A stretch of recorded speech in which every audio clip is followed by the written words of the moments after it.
Let's see what the scholarship kid can do, Travis called out, his voice carrying across the auditorium. His friends snickered, phone cameras rising to capture what they assumed would be an epic humiliation. The microphone sailed through the air, thrown carelessly toward Lyric Taylor. She caught it with one hand, the cold metal shocking against her palm. Laughter erupted from the sea of Holloway Academy students, their pristine uniforms a stark contrast to her faded second-hand blazer. Lyric's heartbeat pounded against her ribs as she stood frozen in the back row. The scratch of expensive pens on premium paper halted as every student turned to stare. Ms. Bennett, the event organizer, offered a tight, uncomfortable smile from the stage. "Well, dear, we're waiting," she said, checking her watch. The amber spotlight swung wildly, finding Lyric in the darkness. The walk to the stage felt eternal, each footstep echoing against the marble floor. Students whispered as she passed, the soft rustle of their words like snakes in tall grass. The worn soles of her shoes squeaked against the polished surface, announcing her poverty with each step. Travis leaned toward his girlfriend Ashley, his voice carrying just enough for Lyric to hear as she climbed the stairs to the stage. "This should be hilarious," he said, a slight stutter betraying a crack in his perfect facade. The spotlight heat beat down on Lyric's face, sweat beading along her hairline. The smell of expensive cologne wafted from the front row, mixing with the lemon polish on the wooden stage. In the wings, true competitors in performance attire watched with a mixture of pity and disinterest. Lyric stood center stage now, the audience a blur of expectant faces. Travis folded his arms, a smirk playing on his lips as he waited for the inevitable crash and burn. His friends positioned their phones for the perfect angle to capture her humiliation. The microphone trembled in her hand. The auditorium fell into a hushed silence, the air heavy with anticipation. Lyric opened her mouth, and for a moment, nothing came. A boy in the third row coughed dramatically into his hand, triggering another wave of muffled laughter. In that moment, something shifted behind Lyric's eyes. The fear remained, but something harder, colder, settled alongside it. She stepped closer to the microphone, fingers tightening around the metal. What happens when you hand someone a weapon, thinking they don't know how to use it? The 5 a.m. alarm pierced the silence of the cramped apartment, vibrating against the wooden nightstand. Lyric's hand shot out from beneath the thin blanket, silencing it before it could wake her grandmother. She sat up, the worn mattress springs creaking beneath her as the darkness pressed against the single window. In the kitchenette, she organized her grandmother's pills into plastic containers, the rattle echoing in the pre-dawn quiet. "Morning, baby," her grandmother called, shuffling into the room in her faded robe. Her once strong frame had grown fragile, bent by years of work and now by illness. "You take these with food, Gram," Lyric reminded her, sliding a piece of toast across the counter. Her grandmother's hands trembled as she reached for the medication, the skin thin as tissue paper over blue veins. Outside, the diesel smell of the crosstown bus assaulted Lyric's senses as she climbed aboard. She pressed her forehead against the cool window, watching as the neighborhoods transformed from crumbling apartment buildings to manicured lawns and finally to the stone gates of Holloway Academy. The vibration of the engine traveled through the worn seat, a constant tremor that matched her underlying anxiety. The bus hissed to a stop. Lyric straightened her second-hand uniform one final time before descending the steps. The squeak of her shoes on the polished marble floors announced her arrival as she navigated the hallways. Students parted around her like water around a stone, eyes sliding past as if she were invisible. "Excellent analysis, Miss Taylor," her English teacher remarked, handing back an essay marked with an A. The praise came with the same distance as always, a clinical acknowledgement of her academic worth that never translated to actual connection. Behind her, a student whispered about her ghetto accent when she'd answered a question in class yesterday. Lyric's fingers curled around her pencil, but she said nothing. That evening, the community center hummed with energy, so different from the sterile halls of Holloway. Bass vibrated through the floorboards as Lyric stepped onto the small stage, the taste of mint gum fresh in her mouth, her pre-performance ritual. She clutched her mother's leather notebook, the pages worn smooth with use, filled with poems written in two different hands, her mother's elegant script and her own evolving style. "Midnight voice in the house," the host announced, and the crowd erupted. Here, she wasn't the scholarship kid or the girl from the wrong side of town. Here, she was legend. The words flowed from her like water breaking through a dam, her voice rising and falling in perfect rhythm, painting pictures of struggle and triumph that had the audience on their feet before she'd finished the first verse. When she stepped off stage, people clasped her hands, pulled her into hugs, saw her, really saw her. Later, alone in her room, Lyric stared at her reflection in the cracked mirror. "Why hide it?" she whispered to herself. But the answer came immediately, a cold knot of fear in her stomach. The recurring nightmare visited her again that night, standing on stage at Holloway, mouth open but throat closed, no sound emerging as laughter rose around her like floodwater.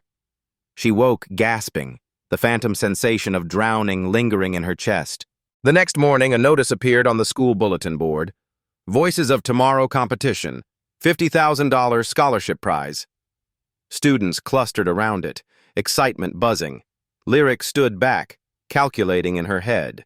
The prize would cover her grandmother's medical bills, maybe even first and last month's rent on a new place. "Thinking of entering scholarship?" Travis's voice cut through her thoughts. "It's for real poets, not charity cases." His friends laughed on cue. That evening, she found the eviction notice tucked under their apartment door. "Luxury condominium conversion," it read. 45 days to vacate premises." The paper weighed heavy in her pocket as she folded and refolded it, the edges wearing thin from her nervous fingers. Her grandmother found her later, hunched over bills at the kitchen table. "What's wrong, baby?" Lyric smoothed the eviction notice on the table beside the medical bills. "Nothing I can't handle," she said, tucking her mother's notebook deeper into her bag. Some burdens weren't meant to be shared. "Spoken word lacks the sophistication of traditional poetic forms," Dr. Lawrence declared, pacing before the whiteboard in English literature. "It prioritizes performance over literary merit." Lyric's fingernails dug into her palm beneath her desk. She'd spent the previous night crafting a spoken word piece that addressed exactly this kind of dismissal. Words that challenged the artificial boundaries between high and low art. "It's basically just rap without music," Travis added from the front row, earning appreciative chuckles. "No offense to those who are into that sort of thing." His eyes flickered briefly to Lyric. Dr. Lawrence nodded thoughtfully. "An interesting perspective, Mr. Harrington." Lyric's hand hovered in the air, trembling slightly before she lowered it. Her notebook lay open on her desk, pages filled with the very art form being dismissed. The painful dig of her fingernails into her palm intensified as she restrained herself. In the cafeteria, Lyric balanced her tray of subsidized lunch, instantly recognizable by the plain white container rather than the premium options available to full-paying students. She found a seat at an empty table but remained within earshot of Travis and his friends. "My dad says the Voices of Tomorrow judges always pick someone from our school," Travis was saying, lounging in his chair with practiced ease. "It's tradition. I'm thinking about something classical for my piece. The judges eat that up." "What about that scholarship kid?" someone asked. "She was at the poetry slam." Travis snorted. "Please. They might have diversity quotas, but there's still a quality threshold. Some people just don't belong in certain spaces, you know? Their kind always tries, though." Lyric stiffened, her plastic fork freezing halfway to her mouth.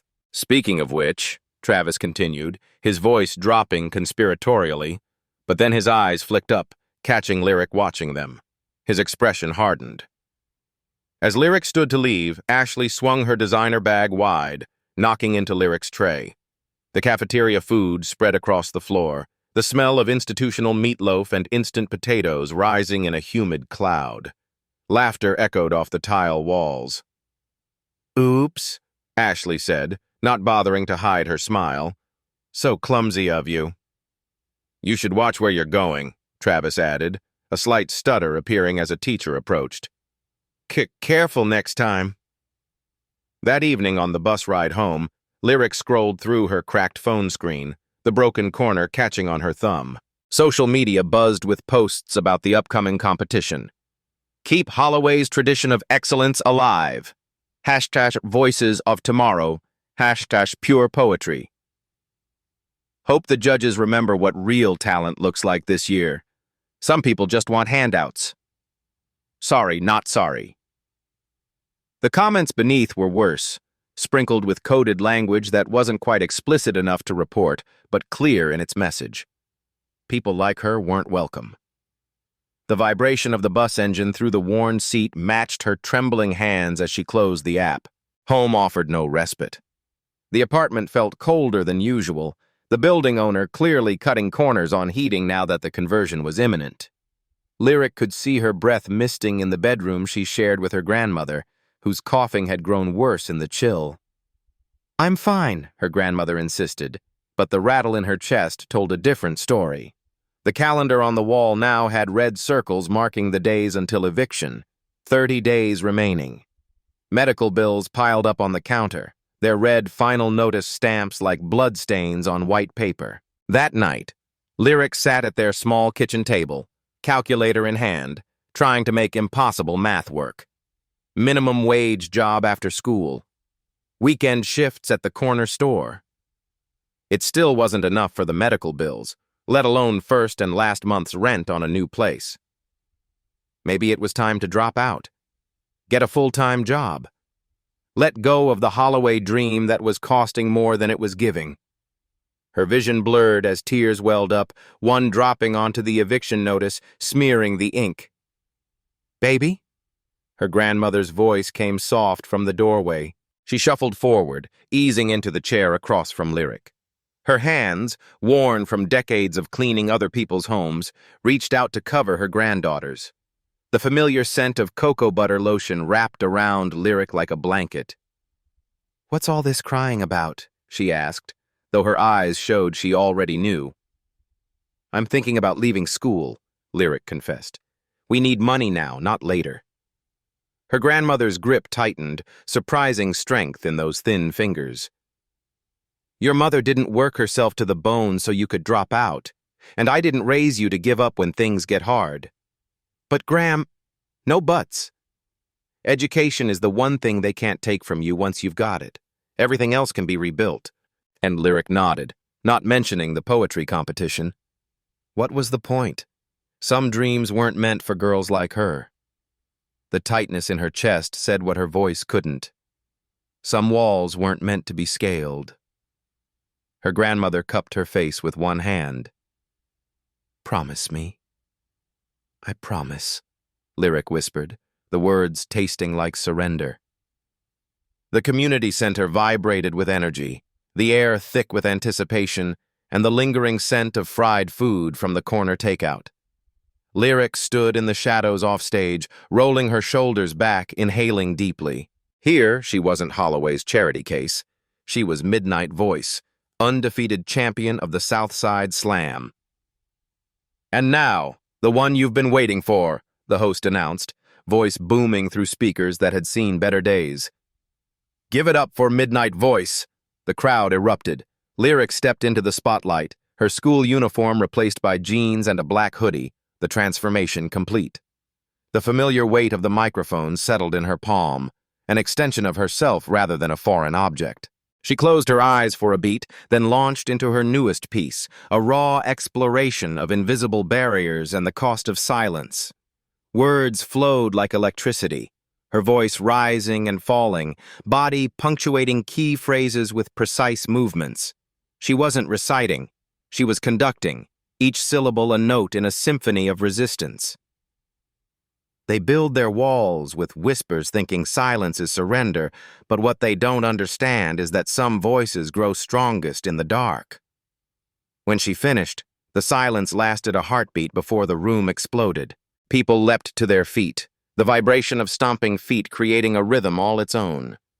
The taste of salt touched her lips, her own tears, unexpected but unstoppable. As the crowd pressed forward to congratulate her, Lyric spotted an unfamiliar face toward the back, a woman in her 30s with close-cropped hair and stylish glasses, watching intently. Something about her seemed familiar, but Lyric couldn't place her.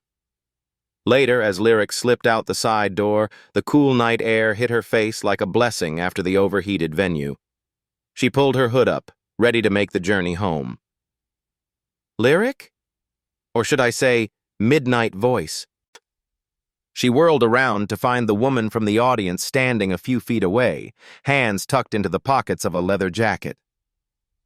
I'm not... Lyric stumbled over the words, heart pounding against her ribs. Relax, the woman said, her voice calm. I'm Ms. Diaz, the new librarian at Holloway. Lyric's stomach dropped. This was it. The end of her double life, maybe even her scholarship. Please don't what? Tell anyone that one of Holloway's students is the most talented spoken-word artist I've seen in years, Ms. Diaz stepped closer, her expression serious. That would be a crime. Lyric blinked, confusion replacing fear. I don't understand. Let me buy you a coffee, Ms. Diaz offered, gesturing to an all-night cafe across the street. I think we have a lot to talk about. The cafe smelled of old books and fresh coffee. Ms. Diaz apparently came here often enough that the barista started preparing her usual order as soon as they walked in. They settled into a corner booth, steam rising between them. I used to compete, Ms. Diaz said, stirring her coffee. Before I became a librarian, the national circuit mostly. You're a slam poet? Lyric couldn't keep the disbelief from her voice. Ms. Diaz smiled. 3-time regional champion, but that was another life. She took a sip, studying Lyric over the rim of her mug. I recognized your voice months ago, you know. I've seen your videos online. Videos? Lyric's grip tightened on her cup. Nothing goes viral like authenticity. You've got quite a following for someone who performs with her hood up. Lyric's mind raced, calculating the damage. Are you going to tell the school? Ms. Diaz laughed. Tell them what? That one of their students is brilliant? That she's exactly the kind of talent the Voices of Tomorrow competition was designed to showcase? That competition isn't for people like me, Lyric said, the words bitter on her tongue. Who told you that? Travis Harrington and his echo chamber? Ms. Diaz leaned forward. The head judge this year is Carmen Rivera. She's a legend in slam poetry circles, champions voices that challenge the status quo. Hope flickered, dangerous and unwelcome. It doesn't matter. The registration deadline is tomorrow, Ms. Diaz finished for her. I brought the form. She pulled a folded paper from her jacket. The question is, will you enter as Midnight Voice or as Lyric Taylor? The form sat between them, blank and waiting. Lyric stared at it, her future contained in a single sheet of paper. What if I freeze? She whispered, voicing her deepest fear. What if I get up there and nothing comes out? Then you'll breathe and start again, Ms. Diaz said simply. But you won't freeze, not when it matters. Lyric reached for the pen, its weight unexpectedly heavy in her hand. Lyric Taylor, she said, pressing the pen to paper. It's time they learned my name. The library before regular hours was a different world, silent except for the hum of heating vents, morning sunlight filtering through tall windows, illuminating dust motes that danced in golden beams. Lyric sat cross-legged on the hardwood floor, eyes closed, focusing on her breathing while Ms. Diaz paced around her. Again, Ms. Diaz instructed. From your diaphragm, not your throat. Lyric inhaled deeply, letting her stomach expand, then released the breath in a controlled stream, forming the vowels as Ms. Diaz had taught her. The exercises left her throat raw, but each day her voice grew stronger, more precise. Good, Miss Diaz nodded, checking her watch. We have 15 minutes before the first bell. Let's work on your stage presence. They moved books aside, creating a makeshift stage between two reading tables.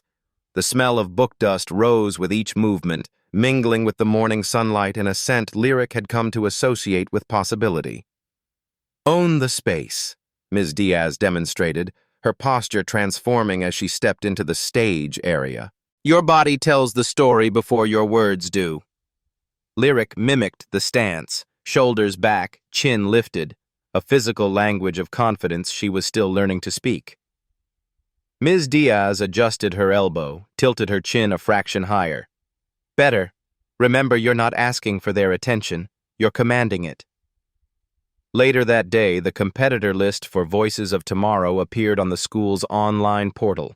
Lyric's name, buried in the middle of 30 others, might have gone unnoticed if Travis hadn't been methodically analyzing the competition. "Seriously?" His voice carried across the computer lab. "They're letting anyone in this year." Heads turned, including Lyric's. Travis's gaze locked with hers, recognition and then contempt flashing across his features. "What's the matter, scholarship? Hoping for another handout?" The familiar stutter was carefully controlled, practiced away, but Lyric could hear the effort it cost him. She said nothing, returning to her work, but the damage was done. By lunchtime, whispers followed her through the halls, the echo of conversations cutting off as she approached. After school, she discovered her backpack missing from her locker. She found it an hour later in a bathroom stall, the contents soaked with water, including her mother's notebook, the pages warped and bleeding ink. Lyric carefully separated each page, laying them on paper towels to dry, stomach tight with fury and grief. The next day, someone had scrawled "charity case" across her locker in black marker. The day after that, rumors circulated that she had only been accepted into the competition because of diversity requirements. "Don't engage," Ms. Diaz advised during their morning session. "They're trying to get in your head. Keep your focus on the work." But focus became increasingly difficult. The eviction countdown had reached 15 days. Her grandmother's new medication caused dizziness, requiring Lyric to help her to the bathroom at night. Her weekend job cut her hours due to slow business.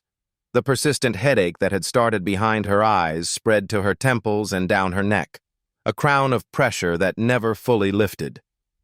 One night, after helping her grandmother to bed, Lyric caught sight of herself in the bathroom mirror, dark circles like bruises beneath her eyes, skin dull with exhaustion. Her vision blurred at the edges as she gripped the sink, the cold porcelain anchoring her as the room seemed to tilt. The next morning, she missed her alarm, then the bus.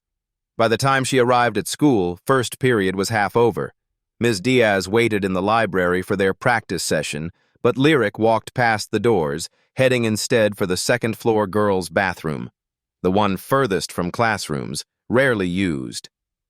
She locked herself in the last stall, sank to the floor, and finally let the tears come.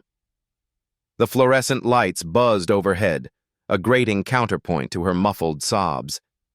The bathroom door squeaked open. Footsteps approached, pausing outside her stall. "Lyric?" Ms. Diaz's voice was gentle but firm. "Open the door." "I can't do this," Lyric said, voice thick. "It's too much." A sigh from the other side. "Then don't." Lyric looked up, surprised. "What?" "Don't do it. Walk away. Let them win.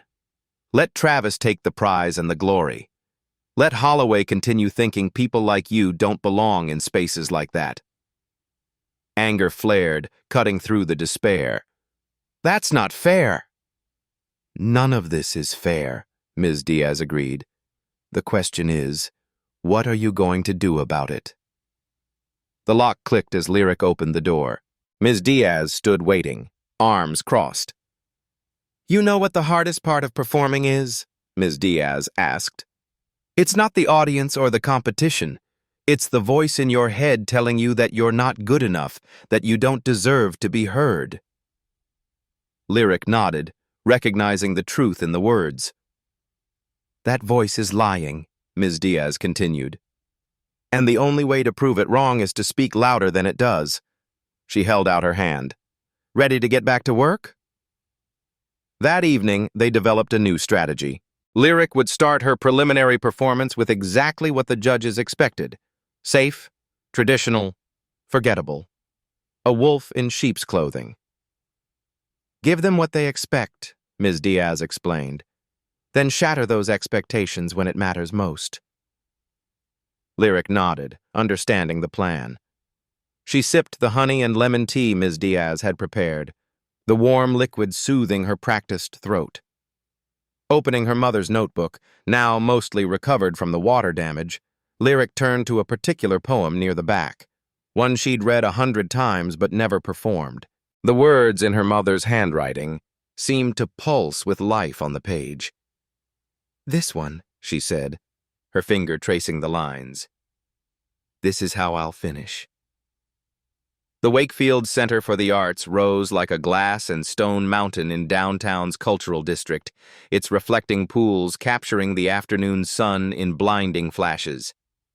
Lyric stood before it, dwarfed by its grandeur, clutching her mother's notebook to her chest. "I'm here, Mom," she whispered to the air.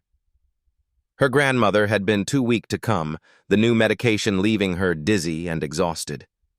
Lyric had helped her back to bed that morning, promising to call the moment it was over.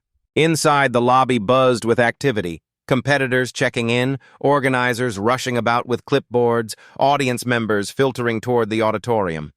The overwhelming smell of different perfumes and colognes created an invisible cloud that made Lyric's eyes water.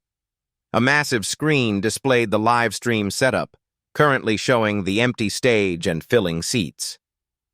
Voices of. Tomorrow trended on social media. This wasn't just a school competition, it was a city-wide event broadcast for anyone with an internet connection. Travis and his entourage arrived in a burst of noise and movement. They carried equipment bags, bottled water, and an air of entitlement that parted the crowd before them. Travis himself wore a tailored blazer, hair perfectly styled, exuding practiced confidence. Backstage, the preparation area hummed with nervous energy. Competitors paced, mumbled their pieces under breath, did vocal warm-ups, or sat in intense concentration. Lyric found a corner, away from the others, and sat cross-legged on the floor, her mother's notebook open in her lap. Diversity entries really dilute the pool, Travis's voice carried clearly, deliberately loud. It's like they care more about checking boxes than actual talent. His friends nodded in agreement, casting sideways glances at Lyric and the two other black competitors. Last year's winner was from Riverside Prep, one of them added. It's basically a tradition for private schools to dominate this thing. Lyric closed her eyes, focusing on her breathing as Ms. Diaz had taught her. In, hold, out. The voices receded, becoming background noise to her own heartbeat. 15 minutes to curtain, the stage manager called, clipboard in hand.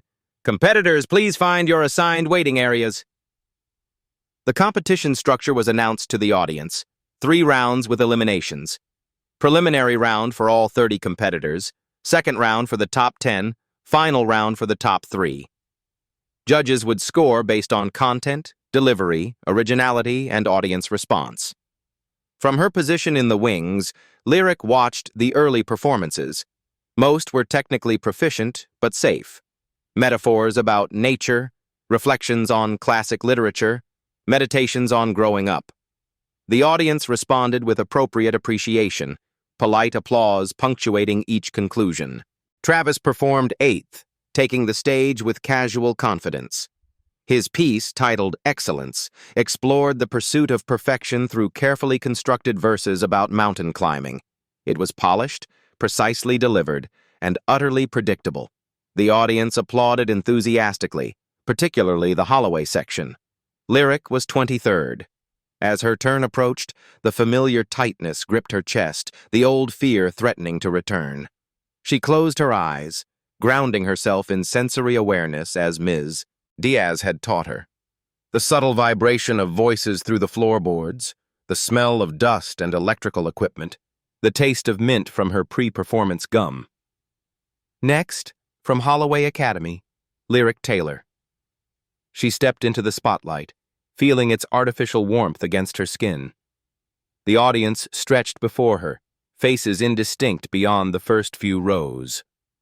A murmur rippled through the crowd, the scholarship student, followed by expectant silence. The microphone stood waiting at center stage.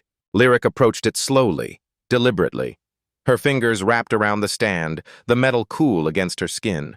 She leaned in, the subtle vibration of the microphone against her lips amplifying her heartbeat through the speakers.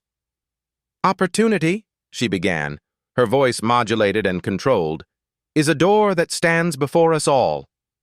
What followed was exactly what they expected, a safe, conventional meditation on gratitude and hard work. Her delivery was competent but unremarkable, her body language appropriately restrained. She made eye contact with no one, keeping her gaze just above the audience. The applause afterward was polite but tepid. The judges' faces revealed nothing as they marked their scorecards. Lyric exited stage left, passing Travis in the wings. "Nice try," he whispered, smirking. "Better luck next year." When the preliminary results were announced, Lyric's name was the last called for advancement to the second round, barely making the cut. Travis, unsurprisingly, had scored near the top. The second round began after a short intermission. The competition intensified, performers taking greater risks with content and delivery. The audience responded in kind, their energy shifting from polite attention to genuine engagement. Travis performed third in this round, his confidence even more pronounced after his preliminary success. His piece, titled "Against the Current," portrayed his speech impediment as a metaphor for overcoming life's obstacles. It was a calculated move, personal enough to seem vulnerable, but framed as triumph over adversity. "Though my tongue may sometimes betray me," he delivered, deliberately including the stutter for effect, "my spirit never will." The audience's reaction was powerful, many rising to their feet at his conclusion. The judges nodded approvingly, one leaning to whisper to another. Travis exited the stage with a satisfied smile, pausing briefly in the wings where Lyric waited. "That's how it's done," he said, not bothering to keep his voice down. Lyric was eighth and final in the second round. As she took the stage again, she could feel the energy had changed. The audience was restless, having already seen what they considered the highlight of the round. A few people checked their phones. The judges straightened their scorecards. She approached the microphone slowly, just as before. Her hand reached up to adjust the stand, but this time she removed the microphone entirely, stepping away from the fixed position. "Opportunity," she began, in the same controlled voice as her first performance, "is a door that stands before us all." The first 30 seconds matched her preliminary performance almost exactly. The same words, the same delivery. Faces in the audience began to show polite disinterest. Then, mid-sentence, Lyric stopped. The abrupt silence drew all eyes back to her. She stood perfectly still for 3 heartbeats. When she spoke again, her voice had transformed, deeper, more resonant, flowing with the rhythmic cadence of spoken word. "But some doors are locked from the inside and some keys are never meant for hands like mine." The shift was electric. She moved across the stage with fluid purpose, her body becoming part of the narrative, her voice rising and falling with practiced precision. This wasn't a student reciting a poem. This was midnight voice commanding attention. "You speak of current and tide as if you've ever been swept under, as if you've ever had to breathe through water filled with other people's expectations, assumptions, limitations." The audience's collective intake of breath was audible, a subtle change in air pressure that Lyric could feel against her skin. In the front row, the judges sat forward, pens forgotten in their hands. "Invisible barriers aren't for your protection, they're for mine, because what scares you most isn't that I might fail, but that I might succeed in a world that promised you would always be ahead of me." Her final lines landed like stones dropped in still water, the ripples spreading outward through the silent auditorium. For a moment after she finished, no one moved, no one breathed. Then the applause broke like a thunderclap, starting in the back and rolling forward in a wave. People rose to their feet, some calling out in appreciation. Even some of the Holloway students, caught in the moment, joined the ovation. In the wings, Travis stood with his mouth slightly open, the control he prided himself on momentarily forgotten. The finalists were announced after deliberation: Travis, Lyric, and a girl from East Side High School named Danny. The atmosphere backstage crackled with tension. Travis's supporters huddled around him, casting wary glances at Lyric. The social media feed displayed on monitors showed the live stream exploding with comments, the hashtag #MidnightVoice gaining traction alongside the official competition tag. 3 minutes to final round, the stage manager called. Finalists to positions. The increased tension made the air feel electrically charged as the final round began. Travis performed first, taking the stage with slightly less swagger than before. His piece, more aggressive than his previous offerings, was titled Natural Order. It explored the concept of meritocracy through metaphors of predator and prey, thinly veiling implications about who naturally rose to the top and who remained beneath. Some are born to lead the pride, others to follow in shadows. This isn't cruelty, but design.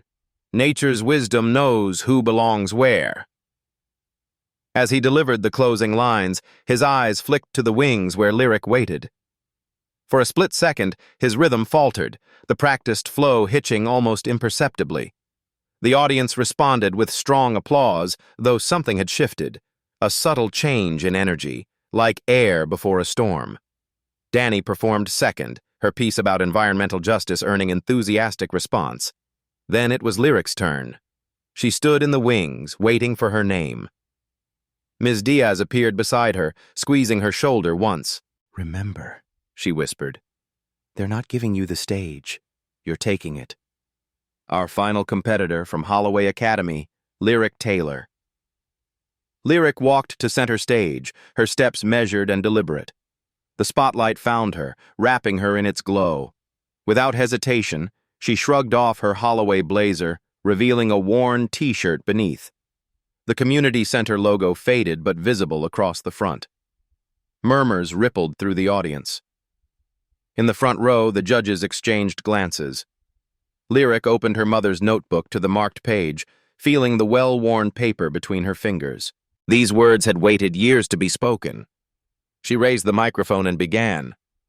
"My mother wrote this poem the day before she died," she said simply. "I've never shared it until now." The auditorium fell completely silent. Lyric closed her eyes for a moment, then opened them, looking directly at the audience for the first time. "They will tell you to be grateful for scraps when you deserve a feast. They will tell you to whisper when you were born to shout. They will measure your worth by standards they invented to ensure you come up short." Her voice filled the space, reaching every corner of the auditorium without strain. Years of practice at the community center, of finding power without amplification, now served her on the professional stage. But baby girl, remember this. Your existence is not a debt you owe the world. Your voice is not a privilege they can revoke. Your talent is not a gift they bestowed upon you. These things are birthright. These things are blood and bone. These things are yours to claim. As she continued, something remarkable happened. People began to stand, first a few in the back, then more throughout the auditorium, until a wave of rising bodies swept toward the stage. The standing ovation began before she had finished, growing in intensity with each line. When she delivered the final words, her voice rang clear above the applause that had already begun to swell. So when they hand you the microphone, thinking you don't know how to use it, show them that your voice was never the one that needed amplification. The roar that followed seemed to lift the roof. People stamped their feet, clapped until their hands hurt, some wiping tears from their cheeks. The live stream comments scrolled too quickly to read, a blur of exclamation points and praise. In that moment, standing center stage with her mother's words still hanging in the air, Lyric knew the outcome before it was announced. Some victories transcend scores and judges' decisions. Some moments redefine what winning means. The judges didn't deliberate long. Their whispered conference lasted barely 2 minutes before the head judge, Carmen Rivera, approached the microphone. The audience settled gradually, the energy in the room still electric, vibrating with anticipation. "Before I announce our decision," Rivera began, her voice carrying the weight of 20 years in poetry circles, "I want to thank all our finalists for reminding us why this competition exists. Voices of Tomorrow was created to discover exactly what we witnessed today: authentic talent that changes the conversation." Travis stood on one side of the stage, hands clasped behind his back, smile fixed in place. Danny stood on the other side, her expression serene regardless of outcome. Lyric remained center stage, her mother's notebook held against her chest, its weight both familiar and profound. "The decision of the judges is unanimous," Rivera continued. "The winner of this year's Voices of Tomorrow competition and recipient of the $50,000 scholarship is Lyric Taylor from Holloway Academy." The audience erupted again, the sound crashing against the walls like a physical force. Lyric stood motionless, processing the words as Rivera approached with the certificate. The weight of the award in her hands felt heavier than expected, as if it contained not just paper but possibility. In the wings, Ms. Diaz wiped tears from behind her glasses. On stage, Danny stepped forward to offer a genuine hug of congratulation. Travis approached last, his expression carefully composed. "Congratulations," he said, the words stripped of warmth. "Quite the performance. I guess diversity initiatives work sometimes." Lyric met his gaze steadily. "I heard you," she replied, her voice quiet enough that only he could hear. "Now everyone heard me." His smile faltered as she turned away. Backstage was chaos. Reporters from local news stations, competition organizers with follow-up paperwork, fellow competitors offering congratulations. Lyric's phone vibrated continuously in her pocket, notifications flooding in faster than she could process them. Ms. Diaz appeared at her side, creating a buffer between Lyric and the press. "Your piece is trending," she said, showing Lyric her phone screen. The video had already been clipped, shared, and reshared thousands of times. Midnight Voice and #Lyric Taylor competed for top trending spot in the city. "I need to call my grandmother," Lyric said, the enormity of the moment finally hitting her. Her hands trembled as she dialed, tears blurring her vision. "Gram? We did it. We won." The weight that had pressed against her shoulders for months. The eviction notice, the medical bills, the daily indignities at school began to lift. Not disappearing entirely, but shifting, becoming manageable. "They want you for interviews," Ms. Diaz said after Lyric ended the call. "And there's already talk of a feature in the arts section of the Tribune." "Can it wait until tomorrow?" Lyric asked. "I need to get home to my grandmother." Ms. Diaz nodded, understanding. "I'll drive you." The next morning, Lyric's performance had spread far beyond the city. National arts blogs picked up the story. Unknown student poet stuns at regional competition. Clips appeared on morning shows, commentators discussing not just her talent, but the powerful social commentary embedded in her mother's words. At Holloway, the atmosphere had shifted dramatically. Students who had never acknowledged Lyric's existence now smiled in greeting. Teachers who had been cordial but distant suddenly found time for conversation. Principal Whitman himself stopped her in the hallway to offer congratulations on behalf of the entire Holloway community. Travis and his friends maintained distance, their former confidence diminished. The power dynamic hadn't just tilted, it had inverted completely. A month later, Lyric and her grandmother moved into a small but clean apartment closer to both Holloway and the hospital. The scholarship covered not just college expenses, but provided a stipend that addressed the immediate financial crisis. Her grandmother's medical bills were paid, a new treatment plan established with a specialist who actually listened. The invitation came on embossed cardstock. The National Youth Poetry Summit wanted Lyric as a featured performer. Your voice represents exactly the kind of authentic talent we seek to elevate, the letter read. Both as Lyric Taylor and as the artist formerly known as Midnight Voice. Ms. Diaz smiled when Lyric showed her the invitation in the library. Are you surprised? A little, Lyric admitted. I never thought winning one competition would change so much. It wasn't just winning, Ms. Diaz pointed out. It was how you won. You changed the narrative. That evening, Lyric sat at her desk in the new apartment, a blank page open in her mother's notebook.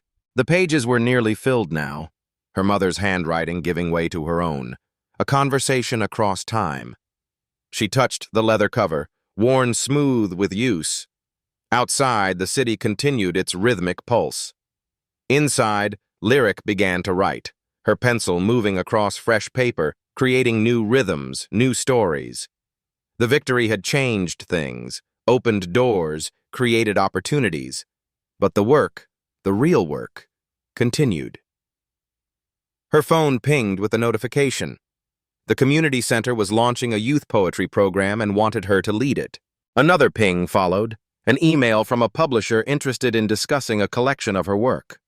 The world had expanded, offering possibilities that once seemed impossible. But Lyric understood what many young talents never learned. The moment of recognition wasn't the destination. It was merely the beginning. Her grandmother peeked into the room. Still writing, baby? Lyric nodded, not looking up from the page. Always. Your mother would be proud, her grandmother said softly before closing the door. In the quiet of her room, Lyric continued crafting her next piece. The competition was over, the immediate battle won, but her voice had more to say, more barriers to break, more stories to tell. I found my voice, she whispered to herself, the words becoming the first line of a new poem. Now I need to keep using it. Some walls weren't meant to be accepted. They were meant to be broken. And having broken through one, Lyric Taylor was just getting started.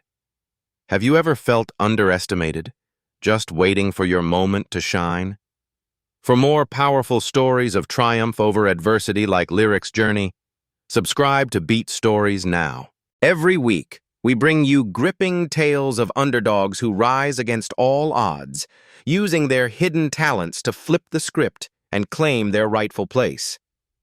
These aren't just stories. They're emotional journeys that will leave you inspired, moved, and ready to embrace your own hidden strengths. Hit that subscribe button, turn on notifications, and join our community of viewers who believe in the power of authentic voices. Like this video if Lyric's story resonated with you, and share it with someone who needs to be reminded that their voice matters too.